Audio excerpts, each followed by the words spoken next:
Welcome in, everybody, to CFB Nation All-America podcast. My name is Bill Trocchi, senior editor at sportingnews.com, along with Bill Bender, lead college football writer here at sportingnews.com. And Bill, did you have anything to write about last week after week 2? Oh, there was plenty to write about. It was a wild weekend, a lot of upsets. Good time, though. It was a fun weekend and ready to get into week 3. We have more than enough to talk about here. Thanks for joining us. No question. We're doing we're actually breaking the podcast up into 2 podcasts this week. Moving forward, I think we're going to have a Wednesday podcast and then a Thursday podcast. Okay, the Wednesday podcast will kind of review what's going on during the week, news and notes, and some of the notable results of the previous weekend. Thursday's podcast will look ahead to the big games of the following week. We'll do our picks.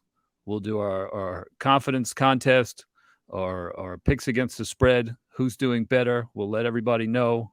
Hint, it's not me right now, but maybe it will be soon. We'll do some trivia on Thursday and things like that. So welcome in. Now we're doing 2 shows a week, one on Wednesday and one on Thursday. So to lead off our Wednesday show, let's start with probably the biggest news of the week. It happened on Sunday afternoon, just as the NFL was getting underway. Nebraska finally parted ways with Scott Frost about 2.5 weeks ahead of the October 1st deadline, where his buyout dropped from $15 million to $7.5 million.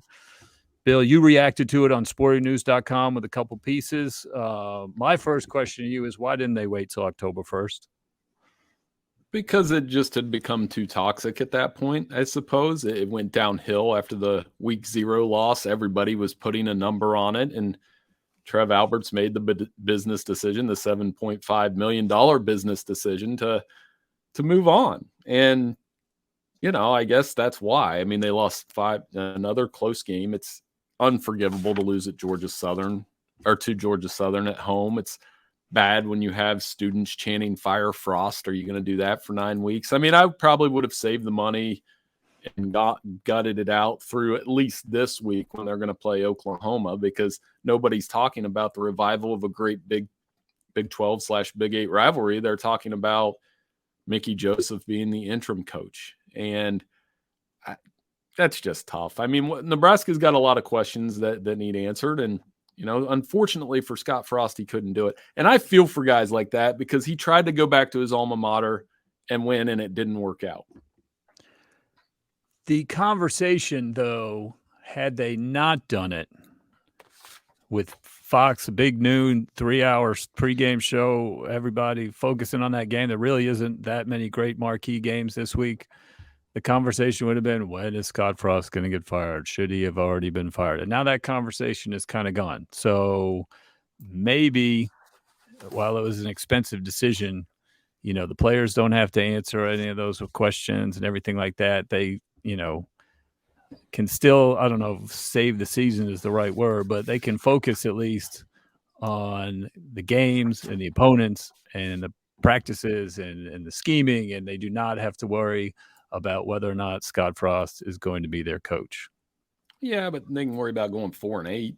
That's what they can do now. I mean, 5-7 maybe. I think they're going to get blown out, but we can get into that later. I think they're in trouble on Saturday. But you never know. They could come out with some emotion. But, they're going to get asked about who's the next coach. I mean, that's the bad thing about college football as compared to the NFL. When an NFL coach gets fired mid-season, they don't start speculating about the coach until after Black Monday. We're going to spend now till December speculating about Matt Campbell and Bill O'Brien and Urban Meyer. I mean, there's your big noon kickoff topic of discussion. These guys asking Urban Meyer, "Hey, are you going to go to Nebraska?" And that's unfortunate. But I mean, again, Nebraska, this is a huge hire for them, because they've spent 25 years trying to relive the past of Tom Osborne and hit every kind of stump along the way. And they really got to nail this next hire down. I mean, there is a blueprint for this, right? USC fired Clay Helton in week 2 last year, and there was speculation all year, and some guys got big raises, right? throughout the season. James Franklin, one of them. It's a possibility that they were going to go to USC and all this and that, and it actually worked out well for USC. They waited and waited and waited, and no one knew it was going to happen. They ended up with Lincoln Riley. Things are looking good at USC. Maybe Nebraska feels like this was the time. They can get a head start. They can vet who they want to vet, and they'll get the guy they want. Interesting note, interim coach Mickey Joseph was injured as the Cornhuskers quarterback against Oklahoma in 1990 on a late hit out of bounds, and really had a gruesome injury. Huskers fans remember that play. And he was knocked out. Oklahoma won in a blowout that day, and that was the end of Mickey Joseph's career. So now he gets a shot, maybe a little revenge for him on Saturday. Can the Huskers respond? What do you think? I think they're going to get drilled. I do. I don't. I just that you're asking a lot. I think Oklahoma is going to come in there and you know the team that then again Oklahoma didn't look great in the first half, but I think Nebraska will come out playing hard, but they just don't match up well on the perimeter. I think Marvin Mims is going to have a huge game. I think Dylan Gabriel doesn't turn the ball over. It'd be awesome for Mickey Joseph and Casey Thompson and this Nebraska team to knock off Oklahoma, but you're asking a lot. And I think Oklahoma is going to be focused here because they didn't look good in the first half against Kent State, and this is their opportunity. Last year, they really could have blown this thing open. They turned the ball over a lot, and that led to the Spencer Rattler, Caleb Williams stuff. I think the Sooners use this stage and kind of run away with it in the second half. And Nebraska, I mean, again, hope for better days ahead, but you know, they're going to have to look at a place. I wrote about that Sunday for us at Sporting News that, you know, they're going to have to look at a place that they used to cremate teams like Iowa State and Baylor and Kansas State and Kansas. But I would make the contention that all four of those programs have a better coach than Nebraska does right now. And Kansas isn't in Kansas is 2-0. They're not better than Nebraska. The other three are. Baylor is. Iowa State is. Is Matt Campbell leaving for Nebraska a lateral move? That's a real question that I never thought I would ask when I was a senior in high school. Who's your first call if you're Trev Alberts? Probably Matt Campbell. I like him. I like Jamie Chadwell too. I saw some Twitter buzz about that, but I like Matt Campbell because he's a culture guy. He's a program builder. He was mentioned when Ohio State and Michigan, when Michigan and Harbaugh was on the hot seat. Matt Campbell became that name. When Ohio State, Urban Meyer retired. Now, if Ryan Day wasn't hired so quickly, Matt Campbell would have been a name there. It's his chance to take that next step up. I think he'd be great for Nebraska and kind of mix in the NFL development that he's done. They're not going to be able to get a guy like Mark Stoops because Mark Stoops is at the better program at Kentucky now, which is another crazy thing to say. But Jamie Chadwell, Matt Campbell, maybe Lance Leopold. I really like him too. I just like the system that he's got going, and you know, those Division III national championships got to matter sometime. Let's talk about a second Power 5 blue blood to lose to a Sun Belt team on Saturday. Notre Dame loses to Marshall, outplayed by Marshall, out-toughed by Marshall, out-executed in the fourth quarter by Marshall. And then early in the week, they find out starting quarterback Tyler Buckner is out for the year. Preseason top 5 team in disarray right now. How much is on Marcus Freeman's shoulders right now? I mean, the honeymoon's over. Those losses stick. When you're at Notre Dame, when you lose to a group of 5 school, you can't lose to Marshall. Just like BK couldn't lose to South Florida and Tulsa and even Cincinnati last year. It's early, and I do think, I was talking to somebody about this yesterday, maybe it was you. Ohio State at the end of that game just beat the hell out of Notre Dame on that last drive. 96 yards, running the football, physical game, big hangover game. And then Marshall did the same thing. They ran right at them and had a big game on the ground. I don't have like a long-term answer on Marcus Freeman or Tommy Rees yet, but I know that's an unacceptable thing. And then it gets worse when you lose Buckner. I think their biggest issue is they can't run the football. They rank 110th in the FBS with 3 yards a carry running the football. That And all the problems stem from that to me. If you can't run the football, you're going to have problems. And their best running threat was Tyler Buckner. Like, the offensive line was not getting anything on design run plays. Buckner's good with his feet. Drew Pine, backup QB, now QB1, came into the game in a crucial situation. I mean, Notre Dame was down 2 scores about 2.5, 3 minutes ago when Buckner got hurt. They were deep in Marshall territory. Pine comes in, just stares down a linebacker, doesn't see him, throws the ball right to him. Not an encouraging sign. And, the fact that Pine and Buckner even had a competition, right, during the preseason that Buckner won has got to be a little unsettling from the Notre Dame perspective. Yeah, and I think the good news is the pressure's off in some ways. I heard this analogy made a couple years ago by Peter Burns, great radio personalities. He likened college football to like a demolition derby where your car gets knocked out at some point in the race. Well, Notre Dame's the first car, so to speak, that's knocked out of the 10 to 16 teams that we thought. So I think just beat Cal. Let's start there. They have to beat Cal, get to a bowl game, continue the momentum you've built in recruiting, and make it so that next September, when they play Ohio State at home, that the same buzz is there that was there this year. I think that's the challenge. Win 8 or 9 games. They still got Clemson. They still got USC. And sometimes there's an advantage to being – it's never a good thing to have your car knocked out of the race. But I've always liked that analogy because once you get that second loss, you're kind of knocked out of the derby, so to speak. Yeah, no question. But it is a disturbing pattern that they had the lead in the second half of the Fiesta Bowl against Oklahoma State. And then when push came to shove, they could not come up with a stop against Oklahoma State. They had the lead in the second half against Ohio State. They had a competitive game. Push came to shove when they had to stop Ohio State. They could not stop them. They had the lead in the second half against Marshall. Marshall goes 80, 85 yards. Defense played well for the most part. But again, when push came to shove and it was time to win the game, the defense couldn't do it. There's talent on the field. So now you start looking at the coaching. And I wrote about this in the preseason. Will we see Marcus Freeman repeat Kirby Smart's rookie year as a head coach, coming in as a defensive coordinator and struggle?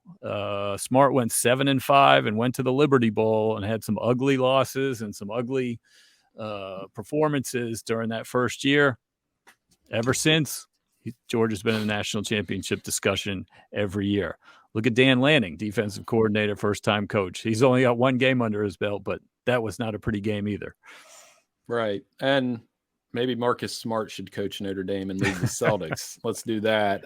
No, you're right. I mean, there are going to be ups and downs. That was a well-timed column because, yeah, it's easy to forget Kirby Smart's first year or Nick Saban's first year, or I believe Jim Harbaugh went 10-3 in his first year and got just nuked by Ohio State, and nobody's talking about that in Ann Arbor now.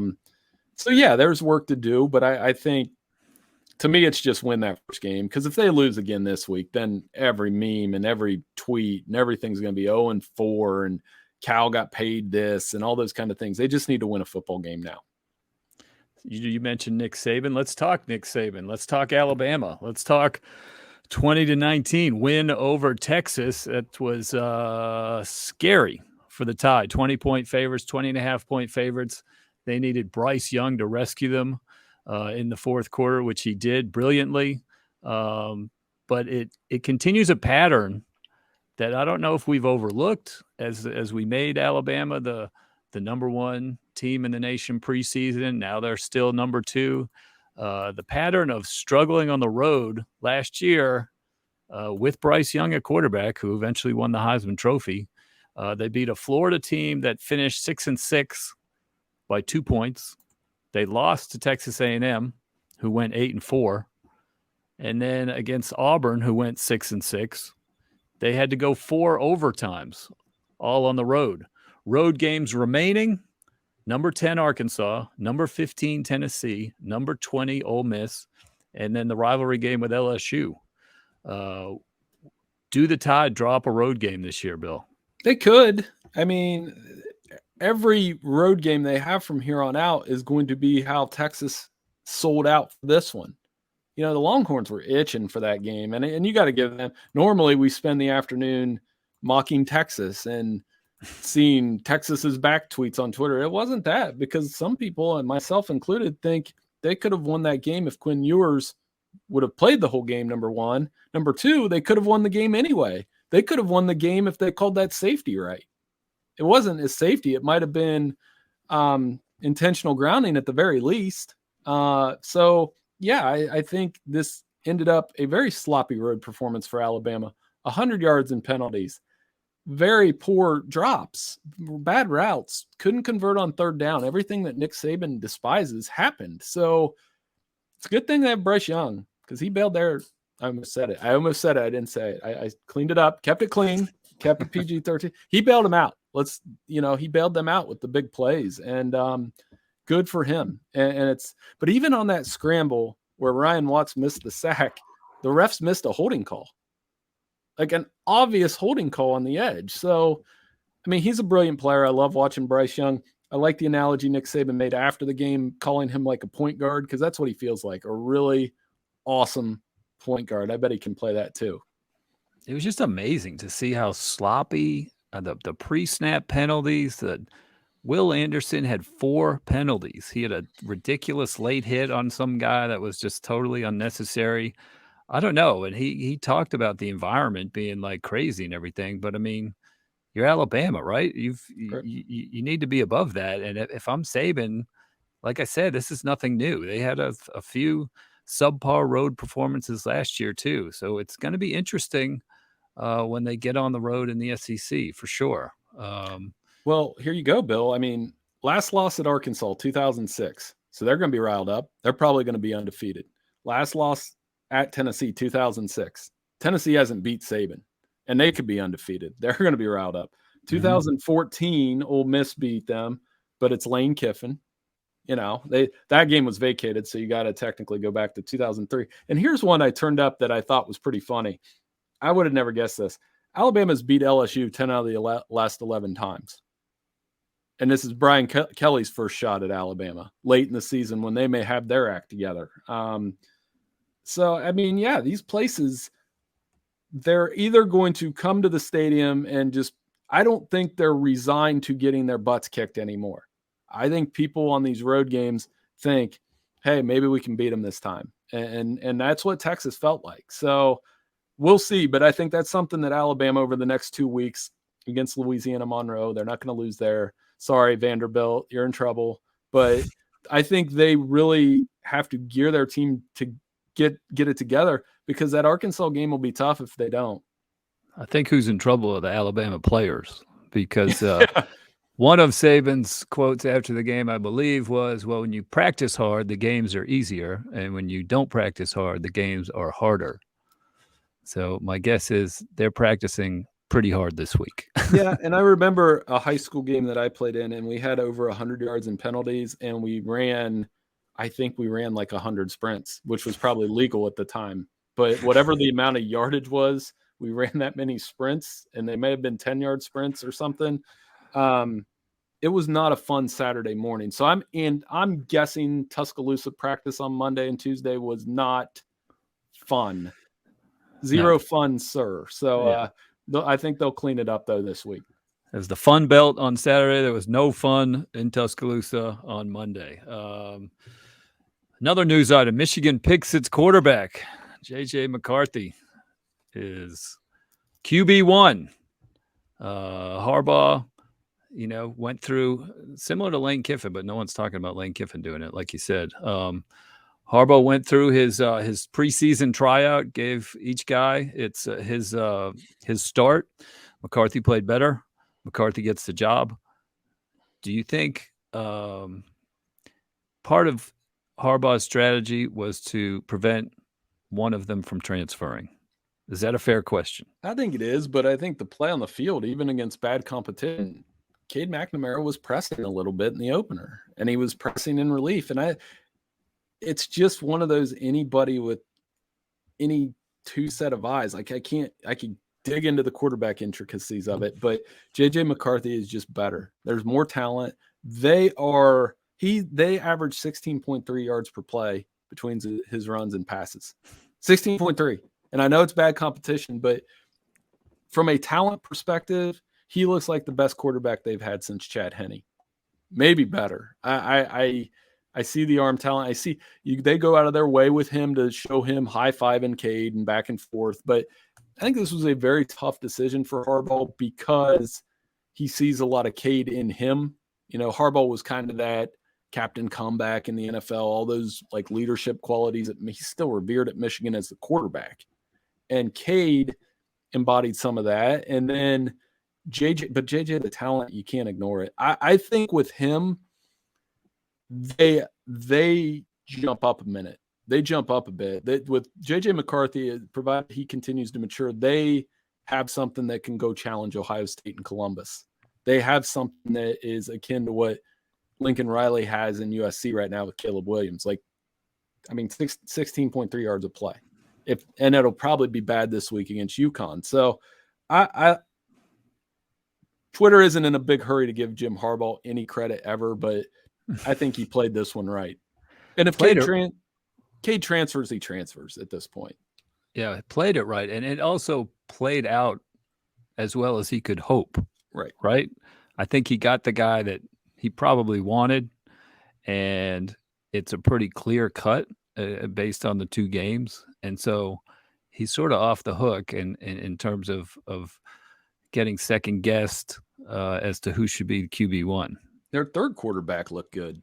That's the other good news. Like, they're getting reps for like the water boys are getting reps in these games that they're playing. They'll probably blow out UConn. And then I think it could get a little interesting with Maryland, because Maryland can get up and down a little bit, has scored a bunch of points.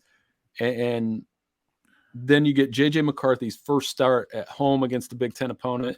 Then you go to Iowa. But I mean, like I said, at the top, with him, they have a team that could compete to repeat for the Big Ten championship. And maybe even, as we saw in the fourth quarter against Georgia, maybe something that can compete with the SEC heavyweights if they get to the playoff.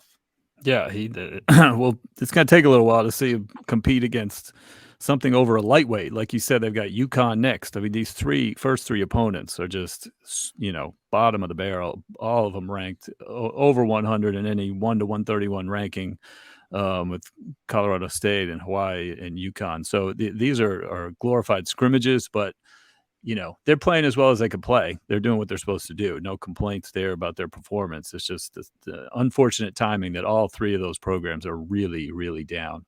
Mm-hmm. One other team I want to talk about, sneaky playoff candidate. Last year was Cincinnati, although they didn't really sneak up on people. What about BYU? They came up with a big overtime win against Baylor, really hard fought. Baylor was number 9 in the country at the time. They won 26-20. Jalen Hall, a good game at quarterback for the Cougars. They beat Oregon on Saturday, and who knows what we're going to see out of Oregon. They're coming off a 49-3 loss to Georgia, and they had an off week last week. They're going to have their hands full again with BYU. But if BYU gets by Oregon this week, they've got what looks like 2 challenging games between them and a 12-0 finish. And that's a game against Notre Dame in Las Vegas, neutral site, against a team that certainly doesn't have their offense straightened out yet. And then a home game against Arkansas. We'll see what happens there. This program is 23-4 over its last 3 seasons, even though they lost Zach Wilson to the NFL after 2020. They haven't really slowed down. What are your thoughts on the Cougars, who have actually gone 7-1 against the Power 5 in the last 2 years? Yeah, that's a great stat you got there that you put on here. And just imagining a world where Arkansas upsets Alabama on October 1st, knocks off Mississippi State, and then, is that correct? They are going to BYU. Yeah. They'll go there and lose. They'll go there and lose. Yeah, and that would be just so wild if, like, the SEC West champions' only blemish is in BYU. And this is the team that, you go all the way back to 1984. That's the year I always default to with these guys. They won a national title by winning a Holiday Bowl. And they were that team that really was the fly in the ointment, got some changes going. I talked to Robbie Bosco about that once. It's amazing that they did that. And this team continues to win in those spotlight games. You and I both stayed up and watched the Baylor game over the weekend. That was college kickers at its best, but it was also a very kind of just physical, fun game to watch. You know, one thing I like watching with BYU is the linebackers, Max Tooley, Keenan Keeley, Ben Bywater. Those guys hit, and they get, every time I looked up, Keenan was on the football. I mean, just they were drilling people in that game. And if you love physical football, you'll love what Kalani has built there in Provo. They don't. A lot of people thought it would fall off the cliff after Zach Wilson. It really hasn't. So they could be a sneaky playoff team that we're probably. I mean, they're up high enough in the rankings that we're paying attention. But do you think anybody really believes that like BYU is going to be in the top 6 when we get to November? Probably not. Right. They're hanging around at number 12. And if you keep winning, people are going to fall in front of you. And like I said, they got a couple of marquee games still left. People still pay attention to Notre Dame, even if they're struggling. And then who knows what you're going to get out of that Arkansas game. It's pretty amazing. I mean, when they left the Mountain West Conference, they're going to be independent. And it's like, well, what's going to happen with this? You know, would it surprise you to know they have had a winning season every year but one in 12 years since they left the Mountain West? It's a solid program, and like I said, especially the last 3 years, they have really taken off. They got a nice quarterback too. I mean, they have that lineage of quarterbacks, and they do things a little bit differently there, obviously. But you know, I remember talking to Bronco Mendenhall about this when he was the coach, and he would say, I don't know if I have to wave a magic wand to get us in a Power 5 conference. That finally happened. And I think it's a byproduct of this.